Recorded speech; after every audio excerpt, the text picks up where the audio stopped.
गम पे गम उठाएगा, तीरों पे तीर खाएगा। उफ न कर लबों को सी, ये आशिकी है कोई दिल लगी कि इश्क आखदा है तेरा कख रैन भी नहीं देना।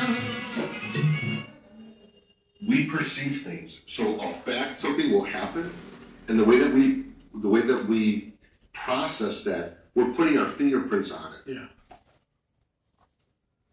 कख रैन भी नहीं देना, इश्क आखदा है तेरा कख रैन भी नहीं देना, पापा ये तो देखो कुछ कहण